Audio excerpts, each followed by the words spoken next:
Hop into the shuttle bus this week as we celebrate 10 episodes. We are your hosts, Sapph and Faithe. Welcome to Shuttle Bus Podcast.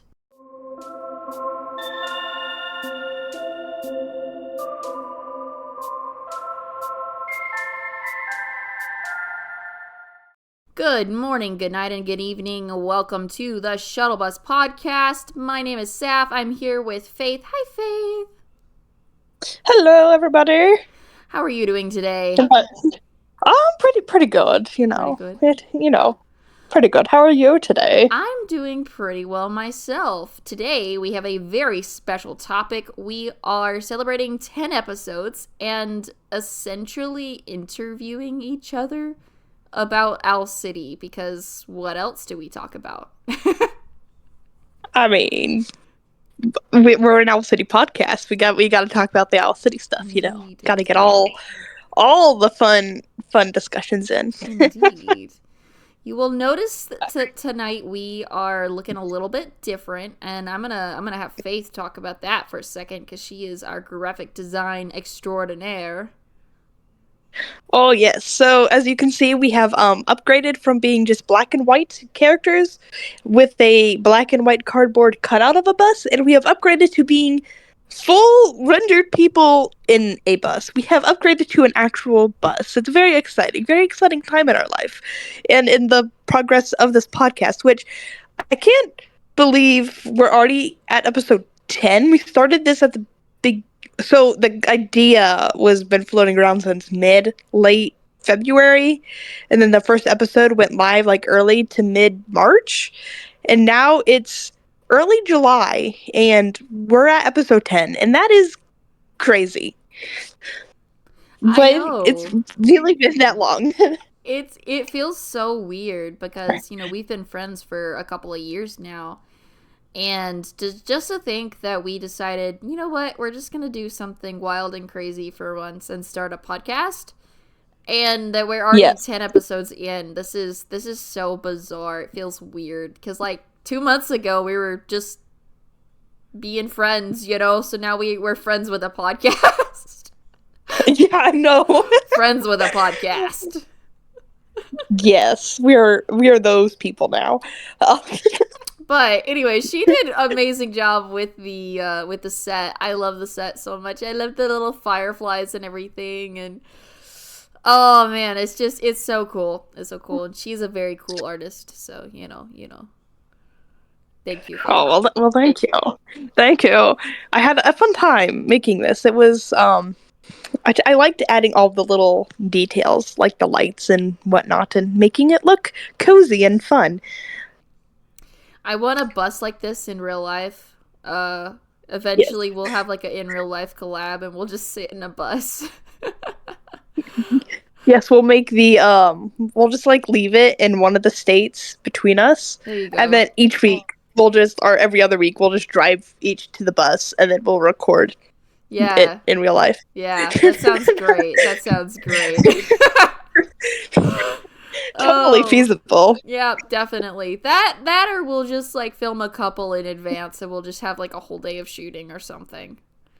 Yeah. That's probably more realistic, but We'll see. But do you want to start off with your first question? Yes, I shall. So my first question is, Sapph, do you have any a favorite random fact about Adam or his music that you would like to share? So, any little special random facts hidden away? I don't have many random facts, and I probably should have researched before this episode.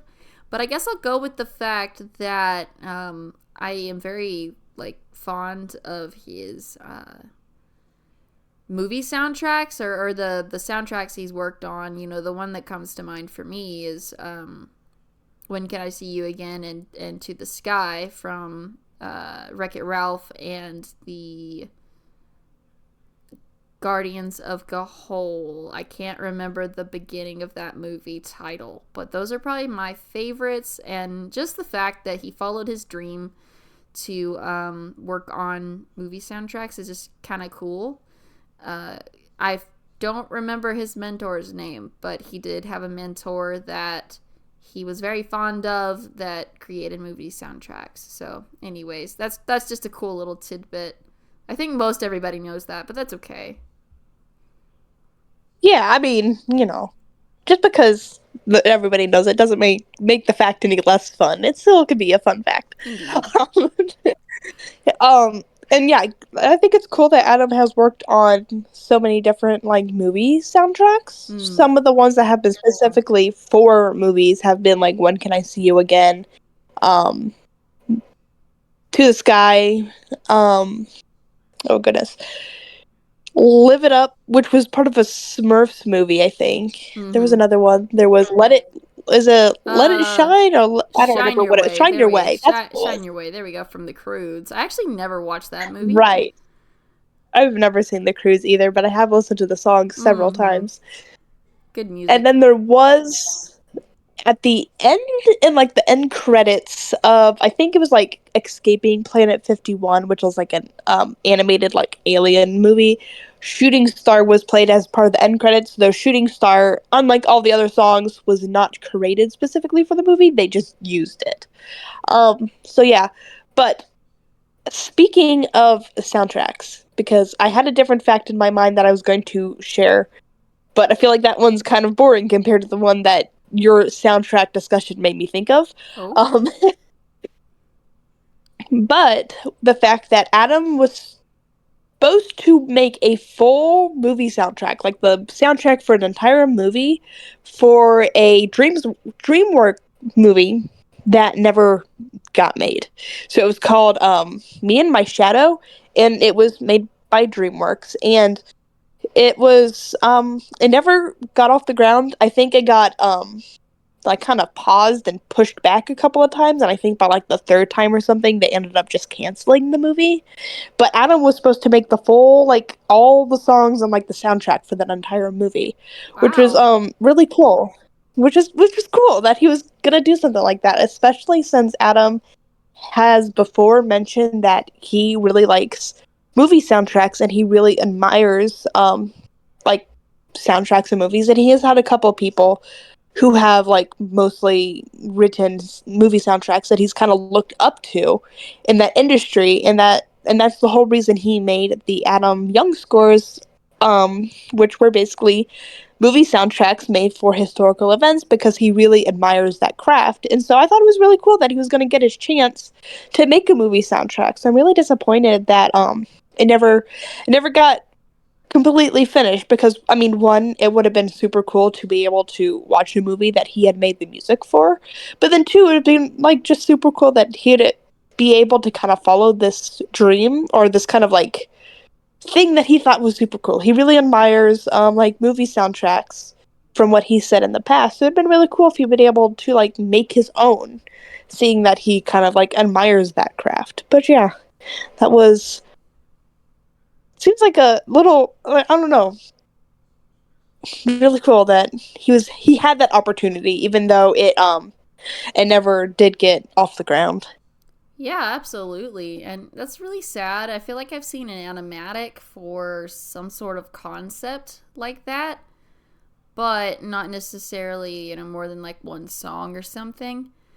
And that's Right. kind of sad because I'm like you, I would really have enjoyed watching that, but that he even got offered that opportunity is still pretty cool. So there is that.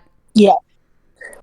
My question is, do you have a favorite memory of when you were listening to Adam's music? And like, to elaborate that, do you have a time when you think of a song and you know where you were, what you were doing, and just like you can just kind of be in that moment where he just takes you back, in time? I got a few, because you know so one, pretty much all of Coco Moon, specifically things like Under the Circus Lights and Sons of Thunder. I have like really strong um memory connections to those, because I remember the night of the release, I stayed up and I was sitting on my bed listening to these, and I just those were a couple of like the really special songs off of the album to me. Mm-hmm. Oh, and the Tornado. So those were like a few of the really special songs to me off of the album. And so I remember that night that I listened to Coco Moon for the first time, and like that whole night was just very special. I think back on that all the time, and it was just one of the most like kind of special nights, like most fun kind of special nights in my life at this point that I can think back on. One of the kind of best nights that I can look back on, because like it wasn't just listening to the new album, because while I was listening to the album I was like messaging with you and a whole bunch of our other friends, kind of giving my live reaction to the song, and it was just a whole bunch of fun, and we all stayed up to like 4 something in the morning just talking about it and just having a blast, and it was one of the best nights I in my life at this point, you know. Do you have Absolutely. any particular songs that have like strong memories tied to it for you? I guess I have a few. That was definitely one of the ones, like one of the, I guess, times, because I remember that I was on call with a lot of the fans at the time, listening to Coco Moon, which is not the one I was gonna tell you about, but I guess I'll tell you about several. And I remember Dino Park coming on and feeling this euphoria.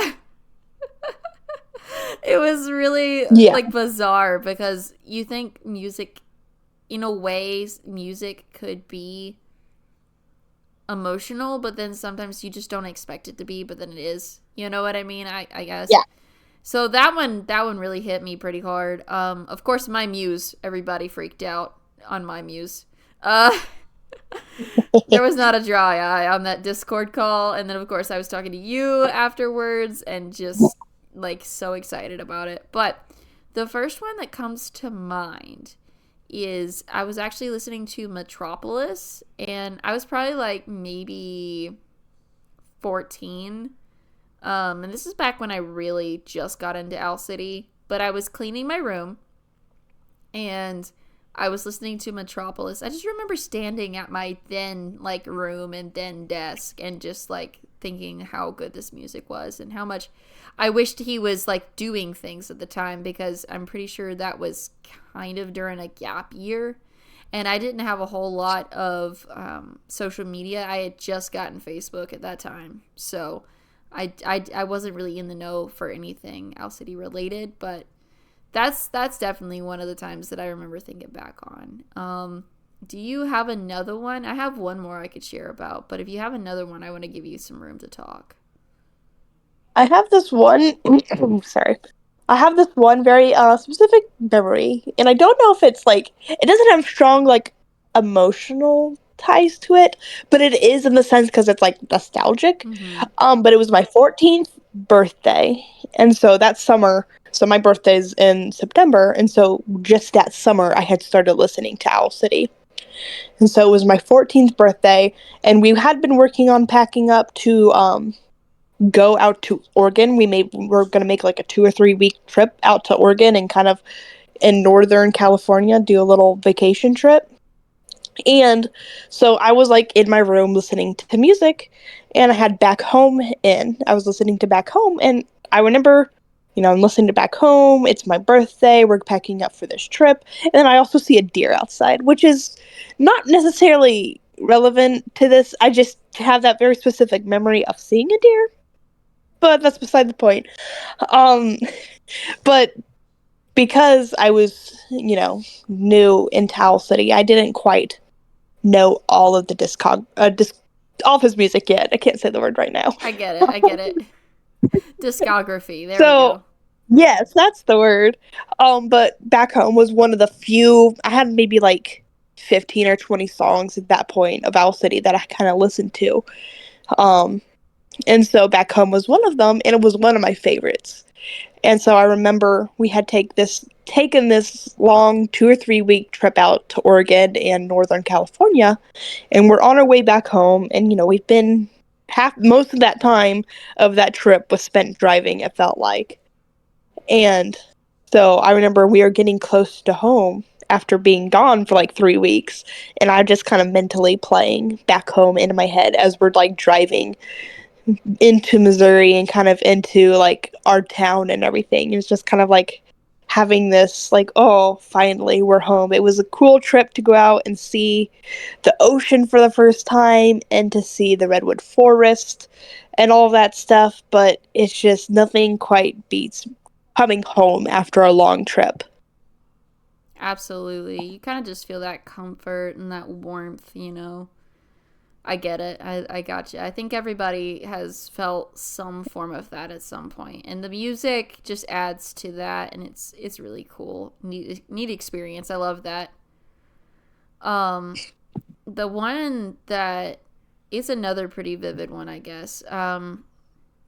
And I don't talk about it very often because it's so long ago. Uh, Wreck It Ralph was very, very popular at the time. It had just come out. And I Mm. remember being over at like one of my only like childhood friends at the time. I was over at her house spending the night, and I actually have like the memories locked away on my old iPod Touch. But I don't remember the passcode, and more than likely, it's probably corrupted because of all of the Apple updates and stuff they do. I don't know if it's actually accessible or not, but Oh, I remember like recording us just like jumping around on the bed and listening to When Can I See You Again, and it is such a core memory that I'm just like, wow, I forgot I had that until I pulled this question out, because I was like, what, 13, 12, 13 when that came out, so it was like one of the first Owl City songs I'd ever encountered, which was pretty cool. So, but oh, that's yeah, pretty cool. no, that was Oh my. pretty cool. But what's your next question? Well, before I get into my next question, Wreck-It Ralph came out in 2012. Oh, We, we would have been like 9, 10 at the time. That is terrifying. oh, We would have been that's 10. wow. Okay, I That's was like, younger than I it doesn't. thought. I know, it doesn't seem like it was that long ago, but it was like it's already 12 years old. My That's crazy. goodness, that is bizarre. That's so bizarre. And hey, look, we can say that we are older than some movies now, which is even weirder. Yes. Like we're Yeah. so much older than that movie, and it's oh, that's weird. It doesn't seem like it'd be weird, but it is. It's one of those Yeah. things. It feels like time has warped in a way. It really has. And it's weird to think that even before we really were Owl City fans, we had samplings basically of Owl City before we even really knew who he was, you know? Exactly. He's just ingrained in our childhood, and then here we are talking about a podcast. It gives me chills, man. It gives me chills. Oh, it's pretty cool. Oh man. But with that, I shall move on to my next question. So I feel like we discussed tours a little bit a few episodes back, but I feel like we asked this question, but I feel like we never actually got into answering this question, which is, do you have, or like, what is your favorite or craziest tour experience from going to Adam's shows? Because you've been to one show? Is Yeah. that Yeah. one show? Because you've been to one show during, was it the cinematic era? It was the cinematic And era.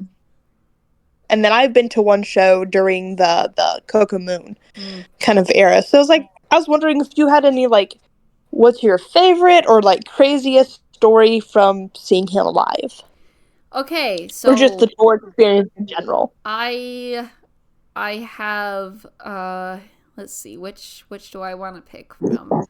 Because as Because I've got a strange as it couple. sounds, it's kind of bizarre to say that I don't remember a ton about the actual concert itself. Um, That's fair. so that's really weird. You think, oh, it's the best night of your life. Of course, you're gonna remember it. But uh, there's been quite a lot that has happened in between that the year of 2017 and now 2024. That's It's been a long time since yeah. cinematic, so yeah. I guess my favorite experience is the fact that I experiencing fireflies live was another level of legendary. Yeah. Everybody pulled out their flashlights, and I'm sure like at each show it's the same, but it is such a legendary experience to have as an Owl City fan, because even though a lot of people will agree that the song is overplayed, it's his first really big hit. So when everybody pulls out the flashlight, starts waving it, and you hear the crowd sing it, it just makes the atmosphere, like it's such an incredible atmosphere to be in that room at that moment. Um and I guess something pretty crazy is that at the time I didn't have an Instagram, and this is kind of it's a tour experience, but it's also like a fun fact, I guess. Um at the time I didn't have any social media, but about a year later I had started like my own little small Owl City gathering on Instagram, cuz I didn't know anyone really in the group at the time, but I got introduced to Kiwi Pineapple Parasol on Instagram, Ooh. Yes. and she actually was at the concert with me, and I just didn't know it like a year prior. And then we Oh. became best friends after that and met up like a year or so later, which was bizarre. And it was fantastic, of course, and I love her. She's amazing, but it was like that is a really interesting crazy experience, I guess. So That is pretty crazy. Cause oh, that's weird. Cause yeah. Cause small that would small have been world. 2018. Yeah. Yeah. Cause I remember shortly after I started following you, which would have been late 2020, early Mhm. 2021. I do remember Kiwi going to visit you Yeah. because you guys were live streaming together while you doodled some art. Mhm. And so I think that would have been around the same time frame. If you guys had met about a year later, and then a year later you guys actually met in person, that would have been around the same time frame. So wow, it's crazy how like things on one hand seem so far away or like long time ago, but at the same time it's like not, Exactly. you know? Yeah, it But feels then now I'm thinking about that, that was like 3 or 4 years ago already, and that's like, what? No. But anyway, I will direct us to being a little bit more on topic. your turn. Sorry, I got a little No, no, got no, a it's little fine. sidetracked there. So interestingly enough, like I could go on and on about how like the tour experience was amazing because it was, and like being able to see Adam for the first time ever, and like to be someone that I've looked up to for years. Like, oh gosh, we're going on, I don't know, 8 years now of being a fan, Mm. and so like I looked up to him for a long time, and he's been a big inspiration for a lot of my own creative projects, including writing and music and so all sorts of other things and art and whatnot. So to be able to like see him live for the first time was crazy, and to like only be like what 20 feet, if that, away from him, like that was crazy. But then, so like I could go on and on about how like special and magical the night was, but I'm going to kind of go with like the crazy story route, just because Ah. I find this story very entertaining. But mine's also related to fireflies. So he's on the stage, he's getting ready to do fireflies. He's like talking about the song. He's telling everybody to get their phones out to record or to get their lights on. So we're all doing that. So I wasn't recording this moment. But right before he's doing that like little music intro, and just right before he starts singing, he pauses for a second. Like he's playing the music, but like he pauses, and I can tell he looks at somebody or looks at something behind me, and kind of from the way the look on his face, you can kind of tell he was making eye contact with somebody. And I could tell it was somebody who was behind me, just a little ways behind me, because there wasn't much behind me, a couple maybe rows of people and then the wall.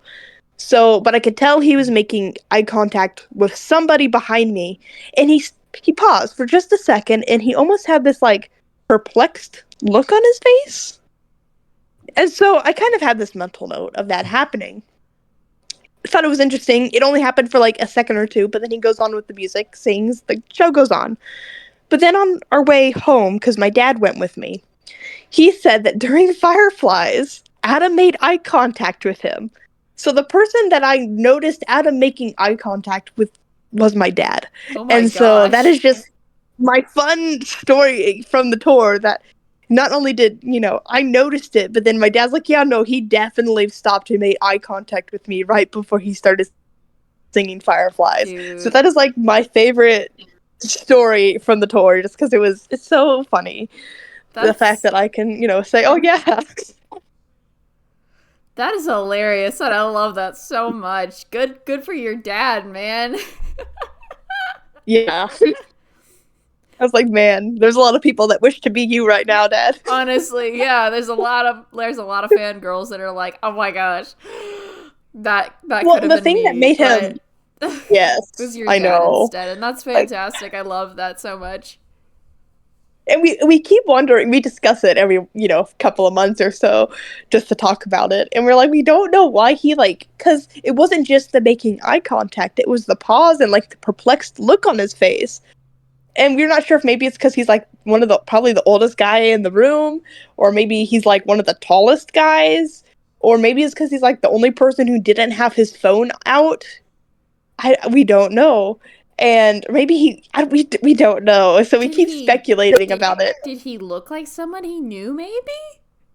That's That's like the what I was perplexed wondering. Maybe he face? looks like somebody. Yeah, I don't maybe know. maybe he looked like a friend of his or a family member and something and he like squinted and was like, "Huh?" And then it was Oh, like, "Oh, wait, no." And then it's back to showbiz, but that is really yeah. interesting. I like that theory. I like the theory that either he looked like somebody or maybe the fact that he was the only one with his phone not out and it was just like, what are you doing? Like, you're supposed to have your phone out right Was like, now. Like, why are you not listening to me, man? like, what are you doing, sir? And the reason my dad it stuck out to him so much is because Adam doesn't really look even out at not necessarily make eye contact, but he doesn't even really look out at the crowd when he's singing. My dad was saying how he really just has either his eyes closed or he's looking up and stuff. He doesn't Yeah, really look out at the crowd very often. So when he does, you notice, and especially when he's making eye contact with you, you notice. absolutely. Yeah, if he's just staring you down for a second. Yeah. So yeah, there's that story, and then another crazy experience. This is just funny because it was odd, but I'm pretty sure this guy was probably either drunk or on Oh, something. I'm gonna kind of lean towards on something, but he kept walking down the sidewalk in front of the Delmar Hall, and he would come back, or he would come by, and he would be like, "Freedom of speech this and freedom of speech that," and everything was the F word this and F word that. Every other word was like F this and F that kind of thing. And then he would leave, and he'd be gone for a couple minutes, and then he'd come back saying, "The freedom of speech this, and whatever," and then he would go, and then he'd come back, and he just kept doing this for like 20 or 30 minutes. wow. That's So yeah. colorful. Yes, it was an interesting experience to say the least. I can imagine. I can imagine just standing in line, minding your own business, and then all of a sudden, this dude just showing up and As I said, wow. I think I think there's a good possibility he might have been on something. But Hmm. yes, interesting experience nonetheless. That is of all the fun experiences I could have engraved in my brain from this magical night. One of the most prominent memories is this dude. Yeah, absolutely. Like that would definitely stick out in my brain too. That's not just you, man. That is something else for sure. Um. So my next question is, which do you prefer, Adam's older style of music or his new? And do you have an album you could pick from each era? So, are we defining new era like Midsummer Station and forward, and old era being All Things Bright and Beautiful and backwards, or how are we defining Yeah. eras? Are we having three different eras? Because technically, I view it as almost like four eras, Hmm. where it's like early Owl City, which is Of June and Maybe I'm Dreaming, classic Owl City, which is Ocean Eyes, All Things Bright and Beautiful, um, kind of that more modern, streamlined Owl City, Mm-hmm. which is Midsummer Station, Mobile Orchestra, Ultraviolet, and then New, which is cinematic, Coco Moon. But there's also, So even those are the four categories I put them into, there is a definitive line between Old Owl City, which is All Things Bright and Beautiful and before, and Midsummer Station and beyond. So, that's I was thinking more split it in half. If you were gonna split it in half, yes. that's what I was thinking. Um, I can't remember the release dates of everything, so I'm trying to make sure that I'm within category. But yeah, that's what I Yes. was thinking. Split it if you put a line right down the middle. I think it goes Of June was 27. Oh my gosh. 2007. Midsummer Station was 2008. Ocean Eyes was either 2009 or It 10. was I can't remember. It might have been 2009. 9. It was 9. Right. And then All Things Bright and Beautiful was 2011. Mhm. And then Midsummer Station was 2012. Mobile Orchestra was 2015. Ultraviolet was 27. No, 2014, I Yeah, think. yeah, that And sounds then right. Mobile Orchestra was 2015. Cinematic was 2018. And then Coco Moon was 2023. I don't know why that took me forever to say that one. It was only last year. It doesn't So, feel like last year as we've gone over tonight, no. but yeah. So, yeah, those were. So, I don't know. So, they. That's a good question because I don't know. They're both really good in their own rights. I almost lean a little bit more towards newer Owl City, like Midsummer Station and beyond, Mhm. just because those are some really high ranking albums for me personally. Like I really love Maybe I'm Dreaming and All Things Bright and Beautiful, but Of June, not really my favorite. It's okay, but it's definitely the bottom of my list. And Ocean Eyes is okay. I feel like it's overhyped for what it is personally, Yeah. but Just a bit. I feel like Midsummer Station and Beyond, those have some really strong albums in that era. Like Cinematic is really good. That though it's lower end for me, just but it's still really good. And then I really love the Midsummer Station and Mobile Orchestra, and Coco Moon is a masterpiece. And I really, really love Ultraviolet. So I don't know. I feel like I have to lean towards newer Owl City style That's of his a newer era. that's a really well thought out answer cuz like now with the distinction of the line set, I was originally thinking older, but also with the line set, you know, I'm kind of leaning towards new, knowing what is Yeah, on this side of the line, if you will. Not to say that yeah, I don't like All Things Bright and Beautiful. It's a masterpiece. It's fantastic. I love it, and it is hyped, but it's hyped for a reason. Coco Moon is the most cohesive for the new stuff, and All Things Bright and Beautiful is on the other side of the spectrum, the most cohesive for that era. So I guess right. because of like where do we say Ocean Eyes was on one side of the album or the other? Was It it was older, was older? older. Hmm. So it was because it was before All Things Bright and Yeah. Let Beautiful. me see. Hmm. Because the thing is, those like between All Things Bright and Beautiful and the release of Midsummer Station isn't that long. It's like a year. Right. But like that's the definitive change in music style. Like he had a pretty like even though Of June, Maybe I'm Dreaming, Ocean Eyes, and All Things Bright and Beautiful each have their own sound, Hmm. they were probably the four albums that are closest in sound amongst all of his works. Yeah. And so when I think people look back and think of old Owl City sound, that's what they're referring to because there is very cohesiveness between those four albums, even though they're each unique in their own rights.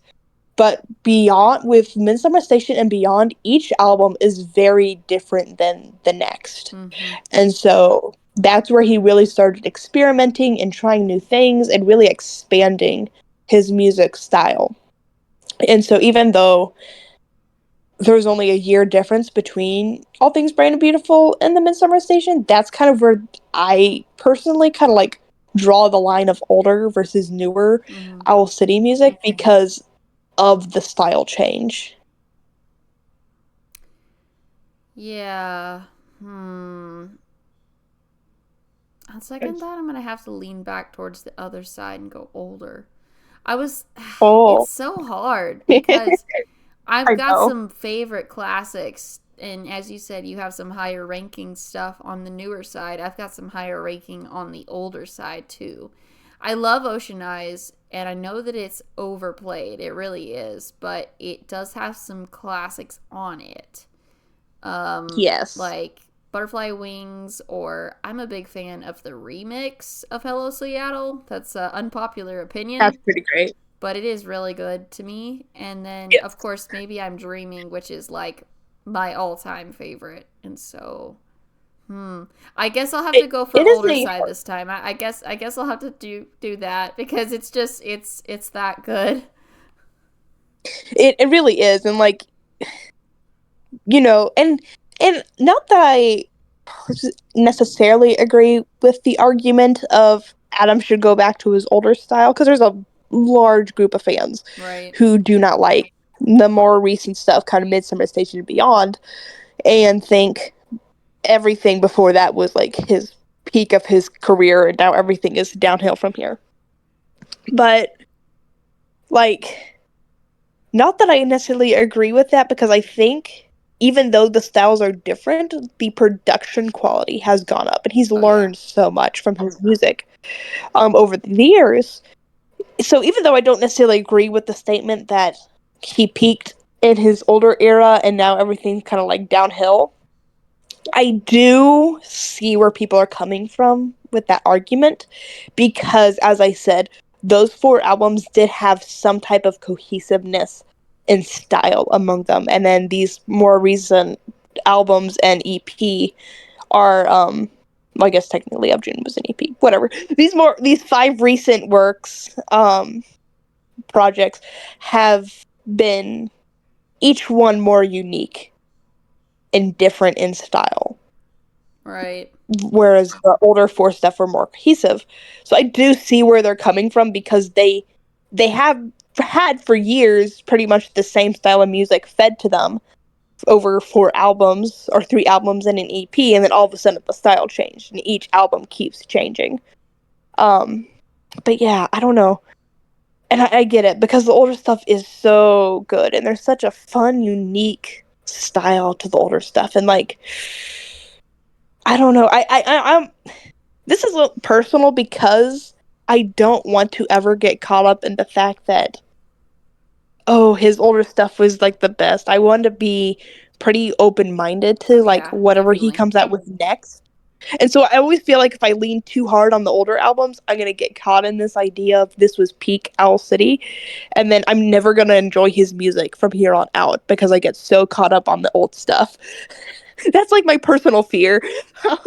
I understand that, and that's like not at all what I'm saying, and why I'm leaning towards the older Right. side. It's No, no. because I enjoy that style. Not that I don't enjoy Coco Moon. As you've said, it's like quality, production quality. It has raised the bar. Of course, it still has the dreamlike lyrics. It has like some analogies which are really cool. So it's kind of educational, and in general, it's very cohesive, and a lot of his newer stuff is cohesive, and I like that a lot. So that ain't what I'm saying for sure, and I know that's not what you're saying. It's just like it's a really awkward question because It we is. as Owl City fans, you are expected to pick a side, I guess, in a way Yeah.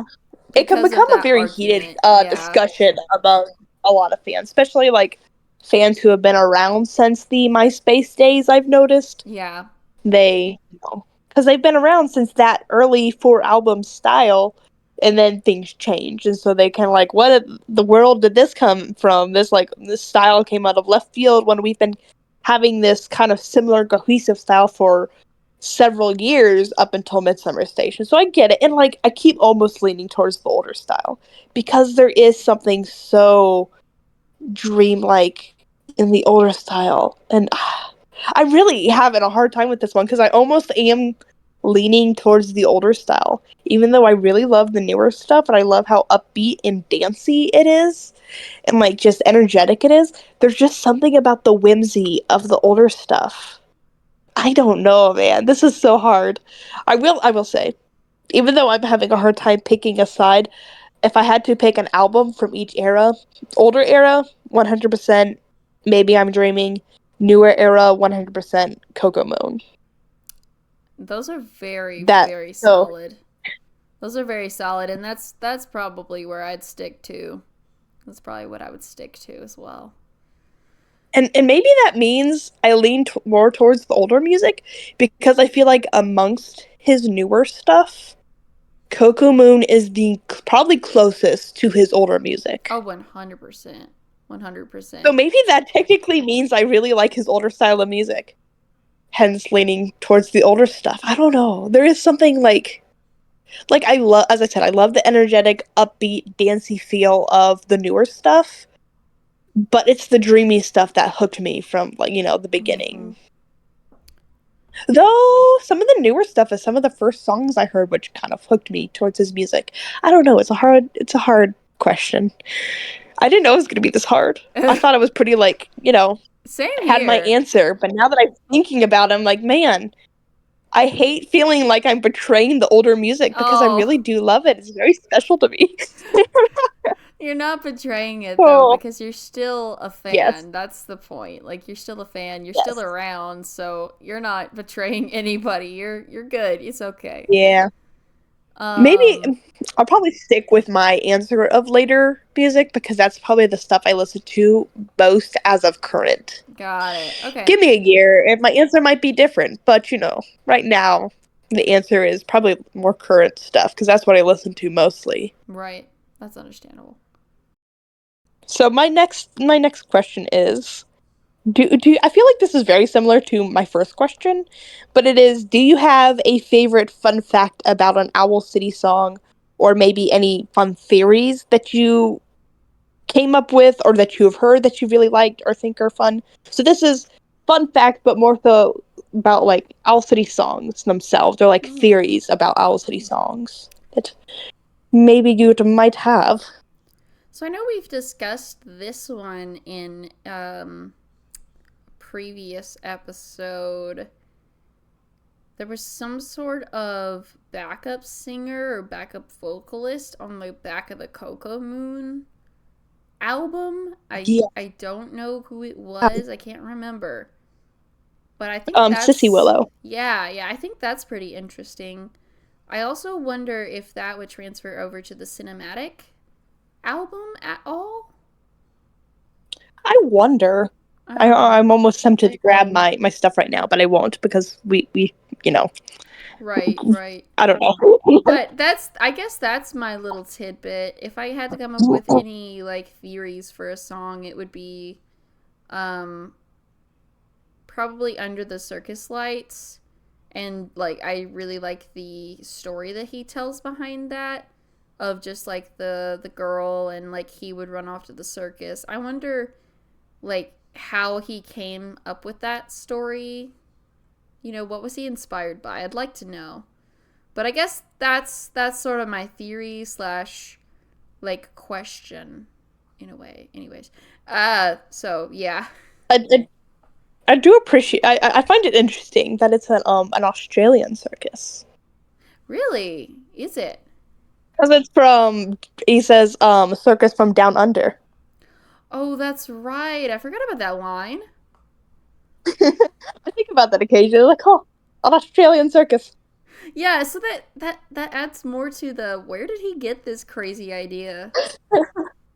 Is it just Adam being Adam, where he just kind of sits and, kind of diving back into his whimsical roots of like just making up stuff because he had such a long period, or had this. He's had more like a, I don't know what the term is, more, Hiatus. I don't know, form put to his songs, kind of in his newer era. My gosh, I can't talk. It's A okay. new structure. I don't know what the word is, but like, I don't know. His newer era is based less in whimsy, is what I'm trying to say, Mm-hmm. but in more words.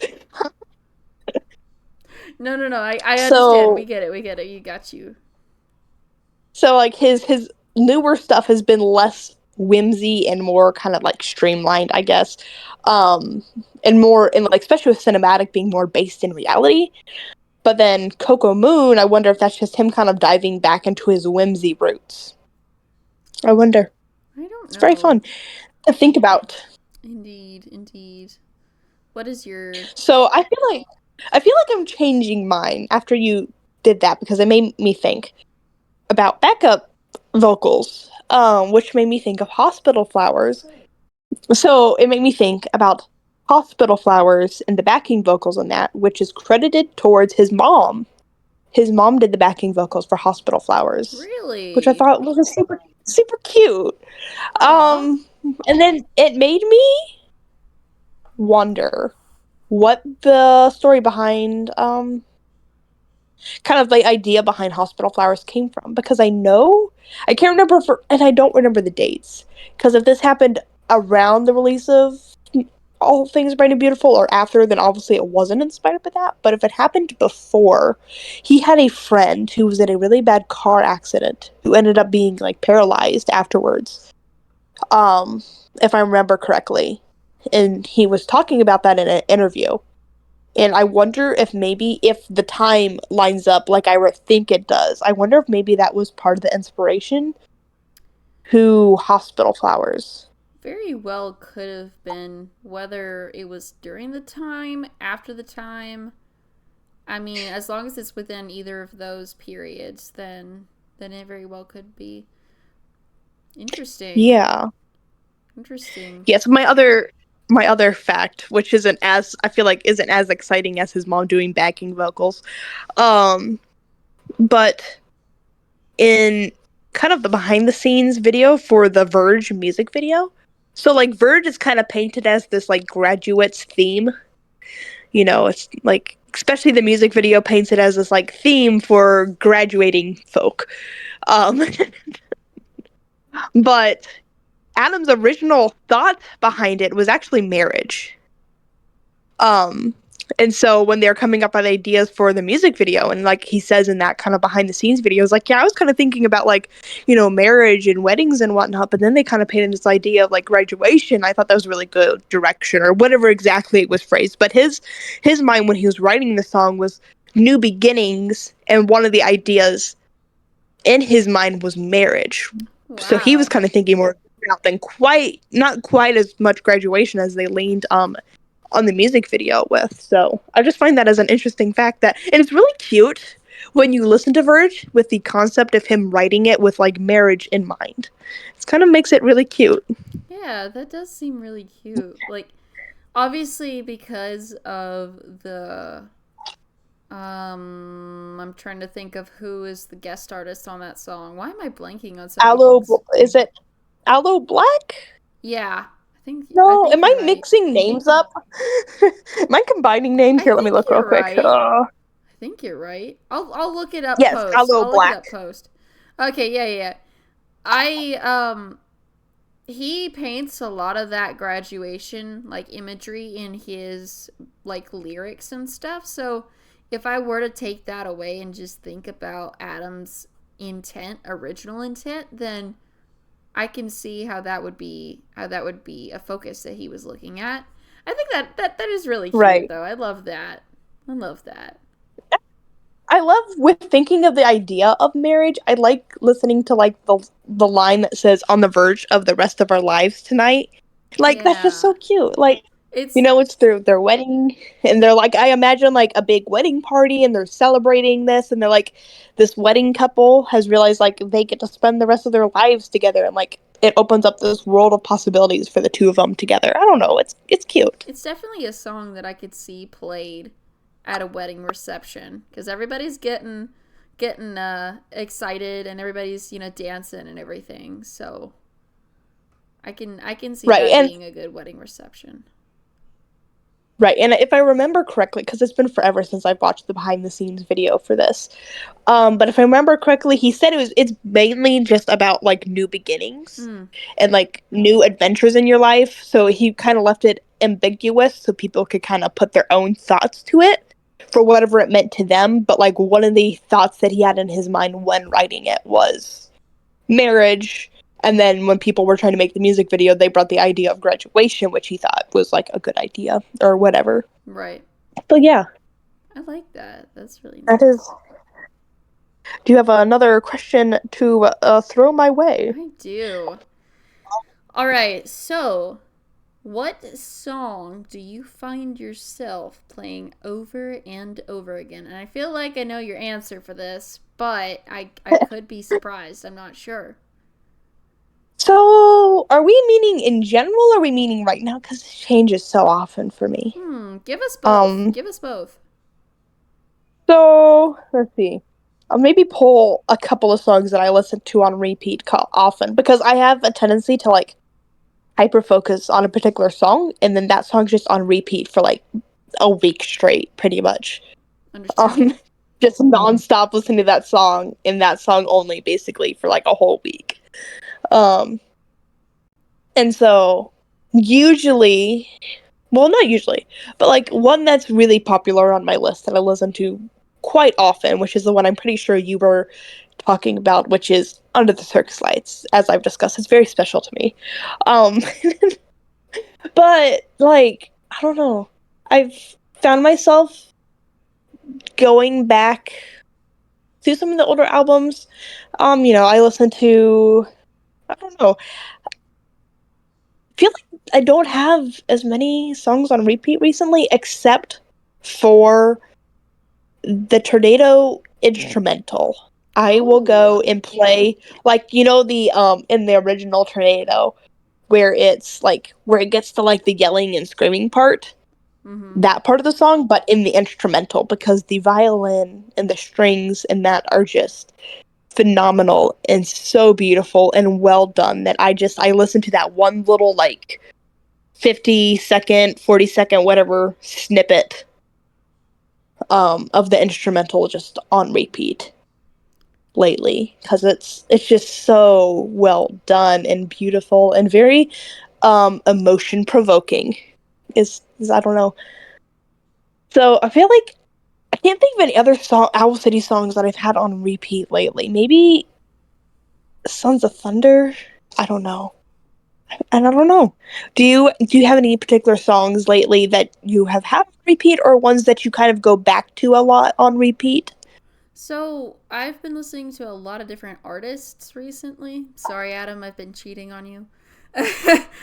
But so I'm gonna stick more to like things that I feel comfort in, and I always go back to. Honestly, Owl City is kind of my cleanse between artists when I go and switch. Normally, like I have this period where I just listen to Adam's music for a little while, and then I like move on to something different. So I guess the one that I always come back to, and although everybody will agree it's overplayed, but it's Fireflies. I always come back to that one because it's holds a memory of when I really first started listening to Owl City, and it feels it because it's so classic. As we were talking about, like the old and new Owl City, it's so classic, and it feels good. It feels good to kind of remember that Yeah. nostalgia. Um, and then let me see if I can think of another one that I've been like really digging. Um, like I said, it's been probably like a week or more since I've really pulled out any Owl City, but I'm gonna go out and say I really like can I remember the name of it? Oh my goodness. I like some of the collabs he's done. Like the one with Diedrich. I think that's what it is. Let me see. That Hold was on. the one I was gonna mention. I'm trying to think of what is it called? Oh It's gosh. ready to fly. What Yes. is it? Yes, it's ready to Because fly. that one is on repeat for me all the time Oh too. Because yeah. that is so good. I love that one. Because you started mentioning collabs, and I was thinking, yeah, I have a lot of collabs on repeat, and that was the one I was gonna say because it is Yeah. one of my favorites. For a long period of time, like several months, it was like my absolute go-to. I love it. Same. Like it's that good to me. Just I really like electronic sounds. So for that I'm one, it's got like a really heavy beat, and it's of course got a lot of like synths and stuff, and so it scratches an itch for me, and and it's just so good. yeah And the lyrics, the I yeah. it's not necessarily biblical, but the lyrics in a way, there's just some songs you can tie to a biblical message, and for that one where it says like fall to the stars into my arms because you're ready to fly. I always like attach that to Jesus in a way because like Jesus is always there with his open arms for us and like always there to catch us when we fall. You know what I mean? So for me Yeah. that one's kind of like a song that holds a special place because it's to me it represents his love for us, in a way, and it's just kind of like it's a new song. It's like it's fresh and it's like a new beginning song. And I guess tie that into da, da, da, da, da, Verge as you were talking about earlier. Yeah. um Yeah. so anyways, but what other questions do you have? Um, I don't know. So my next question was, who is someone you'd want Adam to collab with? Do you have like an Oh artist or a band boy, that you would think be like your dream collab, I or one do. that you think would be pulled off really well?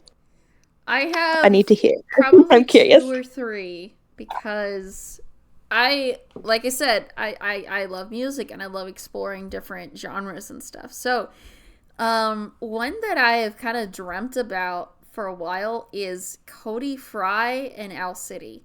And Cody Fry does Ooh. a lot of instrumentals and he does pop instrumentals. So, Huh. it's really cool. Or I guess we'll say orchestral arrangements more than instrumentals. He does do some instrumentals, but he does a lot of like pop mixed with like maybe pop arrangements, but with orchestras, and it's really cool. I like his music a lot, and I feel like the two of them would be dynamite because again, you've got Adam who does orchestral arrangements, and of course his classic alt electronic style. And then you've got Cody over here who like mains in the like sort of pop slash orchestra, and I think that would be a really fun one. And another one is this is my favorite question you've had so far. Like I was so excited to answer this one. But I just thought of this one. Honestly, I feel like One Republic would be kind of fun to throw at it. Um, Yeah. they're certainly like much more pop, but I feel like the grunge of Ryan Tedder, like the main singers, like his voice would go really well with Adam's silky smooth. So, That'd be anyways, cool. what have you got? Yes. So I don't know if you've ever heard of the band the Grey Havens, I don't think so. but it's this couple who they do, I don't know how to describe the genre. I'm not good at genre descriptions. I don't know if folk's not the right word, but it's, I don't know how to describe it. Um it's Don't ask me for a description on Is it the folk genre. I'm not pop? good at it. Maybe it's forever since I've listened to Grey Havens to be able to put a genre to it. Okay. But they kind of do the style of music, um, where it's often described as if Narnia was a band, basically, like the idea of how C.S. Lewis used this idea of like Narnia and all these imagery to point back to Christ. They use kind of like that similar type of idea of imagery to point to like Christ in the Bible, and it's really really cool. But I it's so you know how Port Blue is this kind of style of like grungy pop Yes. instrumental. Yes. Theirs is similar but less, but not grunge. So maybe folk pop is the best way to describe it in my lack of knowledge. Um, Folk pop but I feel like that's sounds like also that. Yeah. um. So I feel like if they went kind of used some of their style of like this music, but then also use some of Adam's Port Blue style of music. And then if they both use their combination of lyrical talent to create like Christian album, that would be super cool. I would love to see I that. That would, sounds really, really neat. because I've thought for a long time it would be. I don't know if it would work directly under the Owl City name just because of like the way Adam has painted Owl City as a project for him to do a full-on Christian album, but I would like to see him do more of that kind of like music just because I think he could do something really cool, especially if he did it in the same lyrical style of the Grey Havens. So I think if they can kind of combine their powers, their music powers, they could come up with a really cool album. That's one that I've thought for like several years would be a cool combination. I can't think of many other artists that I like listen to and think, yeah, that would be a cool collab for Adam to do. But I also don't listen to terribly many other artists outside of Owl City. I have a few, but not many. I feel like more I will say, I feel like we need more Owl City and Reliant K collabs, though. Yes. 100% yes. I would definitely listen to Their that. yes, their styles just meld together so well, and their voices go together so well. Like their styles are different enough that it creates this uniqueness when they combine them, but they're similar enough that they combine well. Right. So I feel like we need more Reliant K and Owl City collabs because those are just the best when they do it. Have you listened to Terminals by Reliant K? I have not. There's not a lot of albums by them that I have listened to. I think the Christmas one, and because it was recommended by a friend, was like the only one I've actually really like dug into. There's a couple of other like just one-off songs that I've listened to, but never like full-on album listens. Yeah, but I don't listen to much of their music. But Terminals is like produced or mixed by Adam, and so Oh, you can tell it has like a very it gives me Midsummer, not Midsummer Station.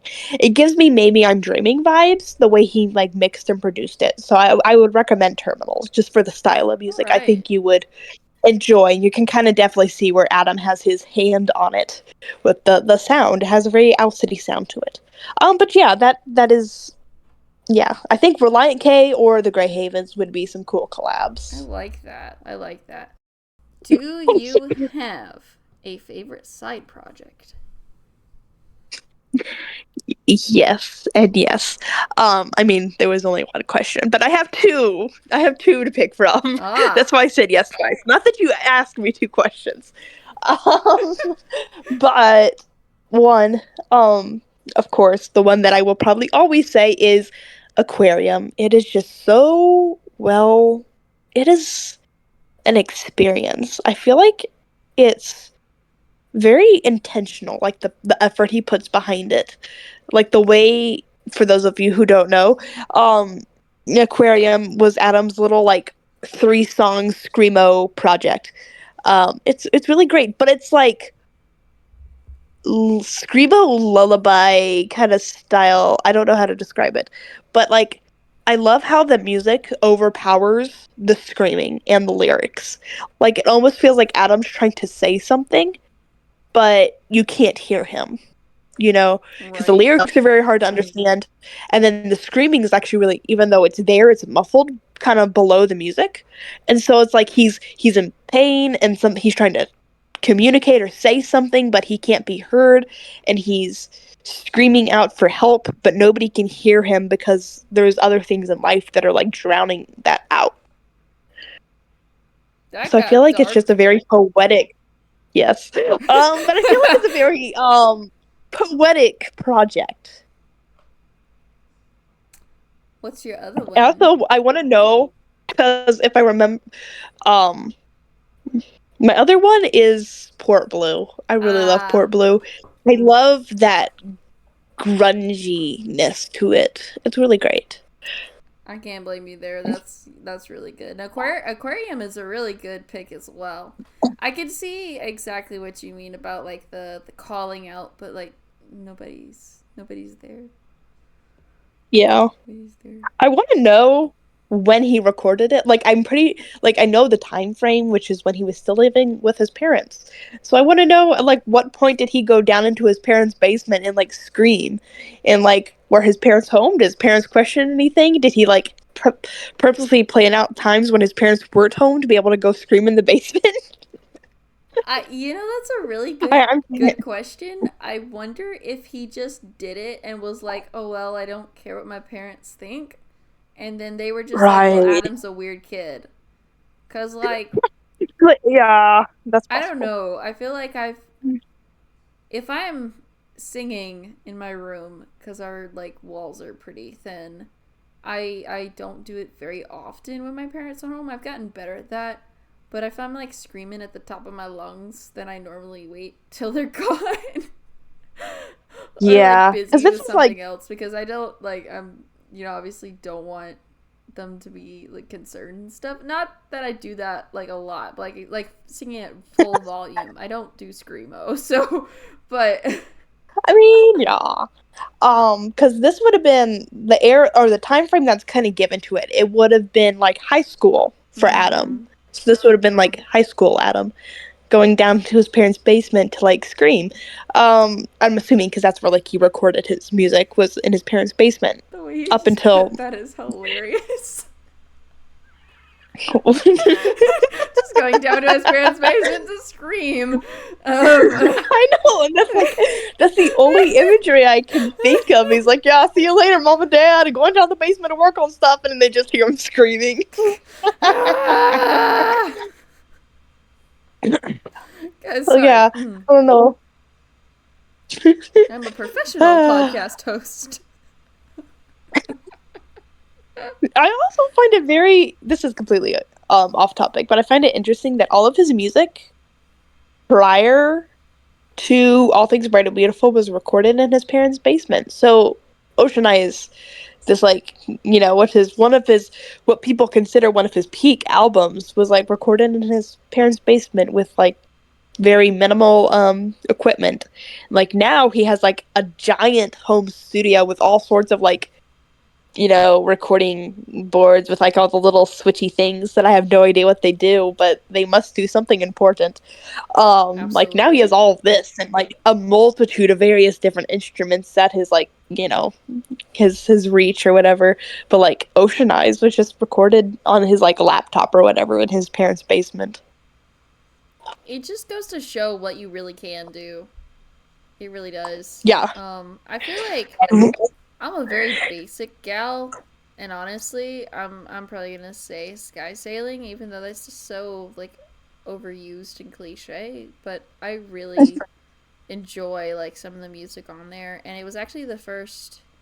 Well, it was the second album that I bought. I bought Cinematic first on my phone, and then I bought um, Sky Sailing. So it was like the second thing that I had bought on my phone. And then I bought Ocean Eyes Deluxe, and It's definitely like the go-to ringtones I use when I like need an alarm and stuff. So yeah, it's a That's, go-to for me.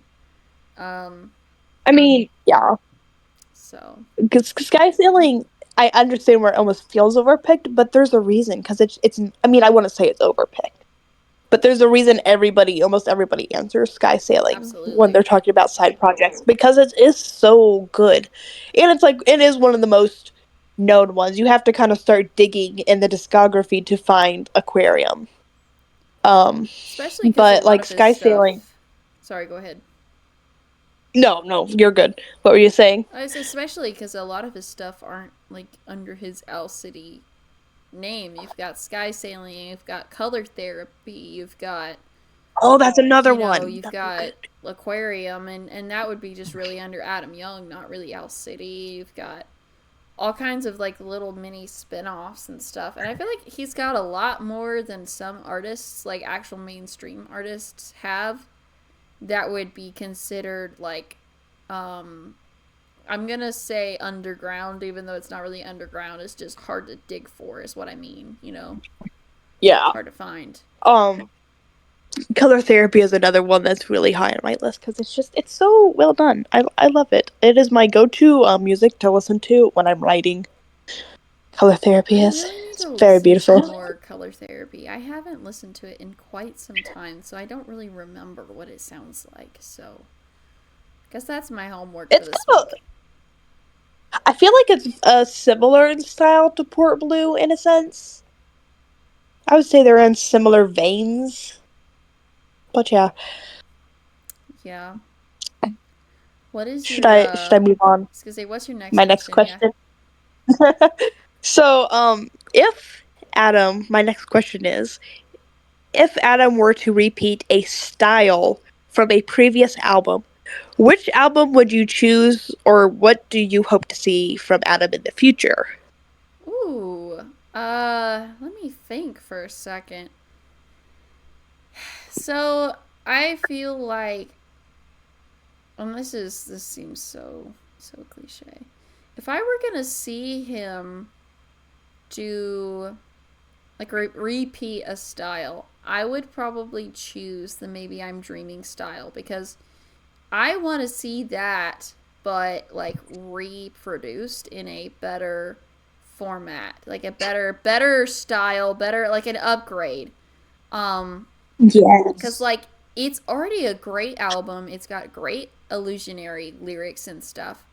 But what I'd like to see is it just on better equipment, mastering and things like that. I want to see the mixing done better. And of Yeah. course on new songs and things, but that style I think is definitely early, probably what he has on Coco Moon and maybe even cinematic in a way. I feel like it's like the precursor to some of these, and I really would like to see if you were to take that, copy and paste it over onto a new album and just see what it turns into, like just in a different style and different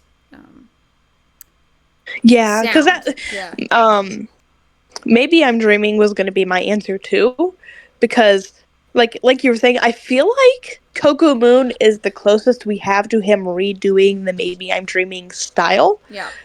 Just because I feel like they're very similar in vein to an extent.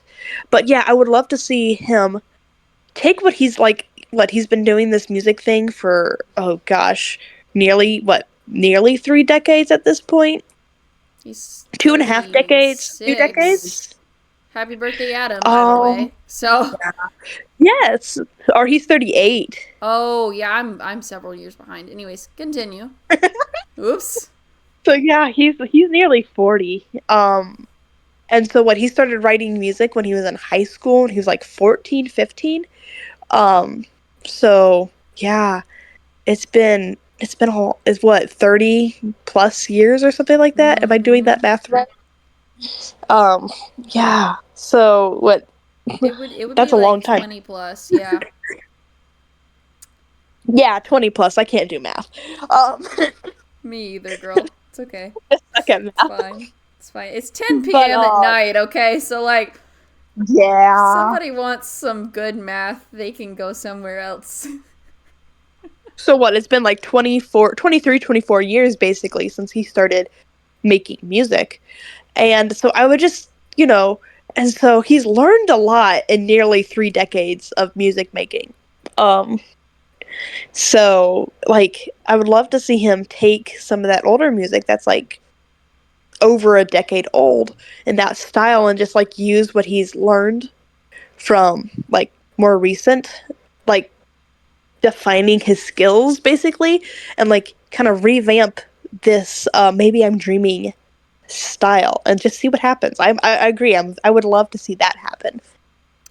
Um, but yeah, Yeah, do you have another question? Question. Do you have another I question? do. This is my Is this the last last question. question? Yeah, yeah. This is the last question of the night. Ooh. Um, let me get up to my notes here. I'm looking at yours. There we go. Okay.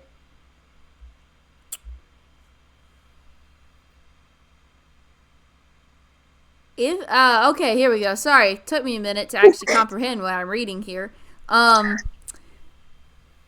do you have your a favorite piece of Owl City merchandise that you own or that you would like to get and is discontinued? Hmm. As far as discontinued merch, I'm not sure because I don't.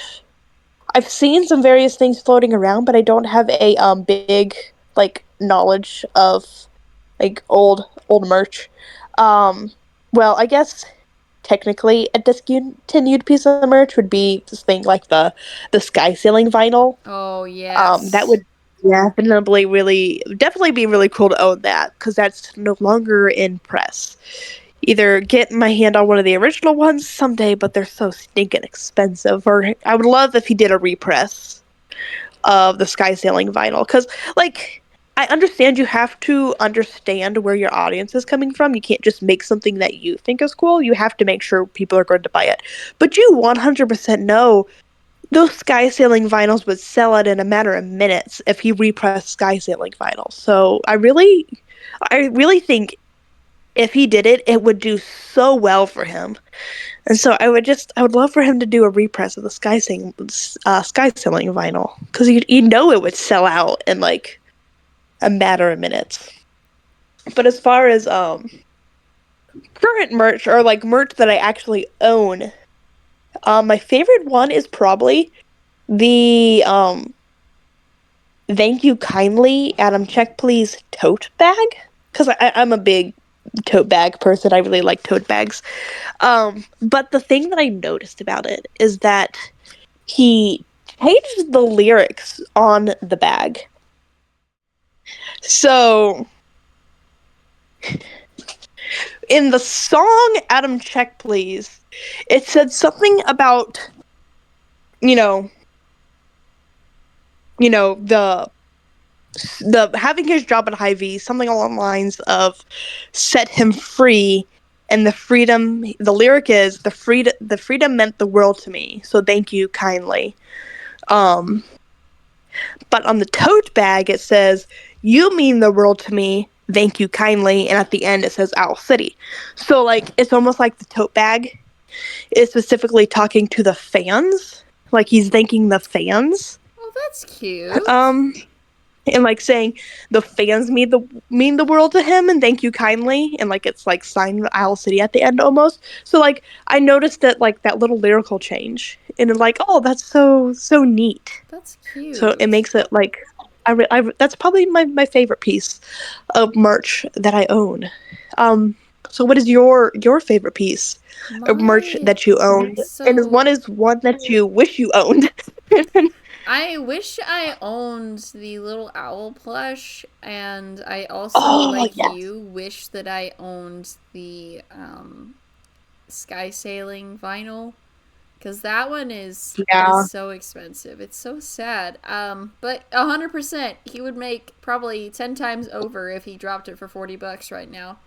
Uh, and Mhm. and and and just sell out immediately. But I guess so. I have several, I guess, that are my favorite. I would say my favorite is probably the Ocean Eyes vinyl that I have. I'm pretty Ooh, fun. hyped about that one. And let me think about any others. I do like my poster in my room here.